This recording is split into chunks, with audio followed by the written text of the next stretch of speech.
driving working class people away from the neighborhoods they grew up in.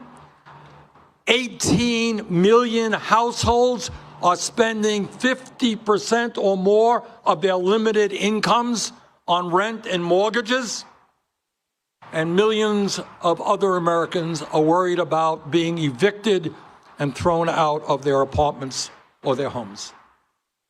Unbelievably, in the United States of America during this last year, we have seen working families all across this country, including my own city of Burlington, Vermont, waiting in car lines for emergency food packages to feed their families. It was really stunning to me. Within a mile of where I live, long line of cars of people who have never been in this position before, having to get emergency food packages to feed their kids.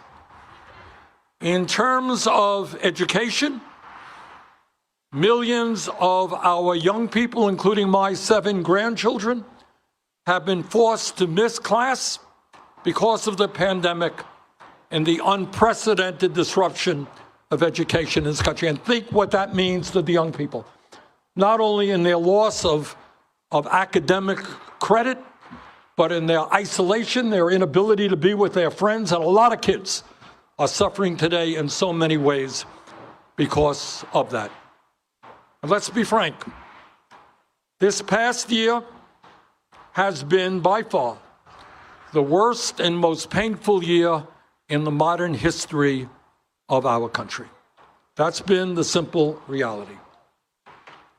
But in the midst of all that, another point that I want to make to you, it's important that you know this, is that not everybody has been hurting in this country.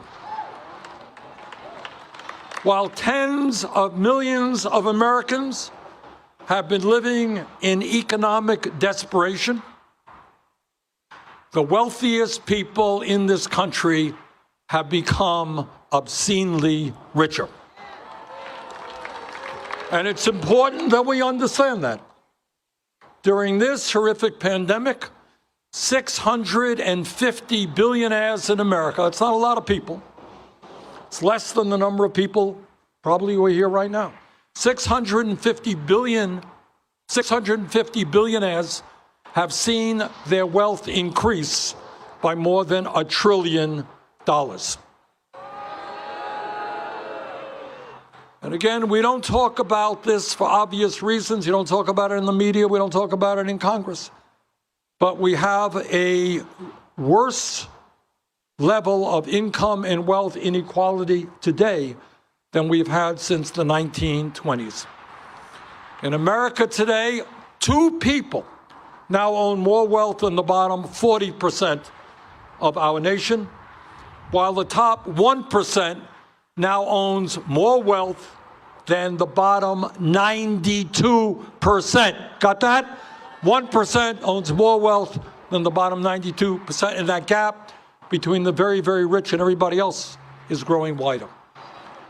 Brothers and sisters, this is a pivotal moment in American history, and the decisions we make now will impact the future of this planet and the future of our kids and our grandchildren. In the coming months, we have a fundamental decision to make. We have it to make it in Congress. We have it to make it in Louisville, in Burlington, all over this country.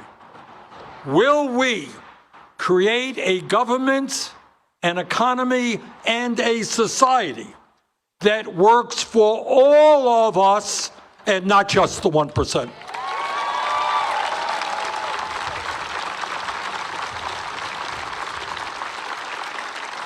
Or will we continue the drift toward oligarchy and authoritarianism,